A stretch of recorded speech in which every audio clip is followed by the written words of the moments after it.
কি করছো আসতো? কি করছো? এই তো ভাই আমাদের জীবনটা এমন করেই কাটছে, কাপড় ধুয়ে নাস্তা এনে বুঝেছি আমাদের জীবনটা এমন করেই কেটে যাবে। কি করবো বলো? 1 ঘন্টার মতন 1 ঘন্টা ছুটি দুপুরে, তার মধ্যে সকালে কাপড় ভিজছে, দুপুরে ধোয়া, আবার ভাত খাওয়া, এতগুলো কাপড় ধুতে যে দম বেড়ে গেল, ঘেমে তিলগুন্ডি হয়ে গেছে। ভাতটাও ভালো করে খেতে পারলো নি, আধা মাথা করে খেয়ে কাপড় চোপড় দিতে হলো।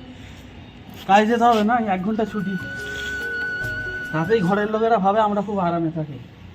বাইরে বেরোলে খালি পয়সা, 1 সপ্তাহ হবে না পয়সা পাঠাবে না, 2 সপ্তাহ হবে না কি করলো না, এরকম করে আমাদের জীবনটা কেটে যাবে, বুঝতে পারলে? এই কাজ ভাই কোনোদিন করবে না, আর ভাই বিদেশে কোনোদিন আসবে না তোমরা, ঠিক আছে? বিদেশের মজাটা বুঝতে পারছো না কত? হ্যাঁ, আর রোববারে একটা দিন ঘুরতে যাই, তাতেই লোক ভাবে কত কত ঘুরে ঘুরে ঘুরে, কত ভালো ভালো জায়গায় ঘুরে, এই তো এত ভালো জায়গায় ঘুরতে।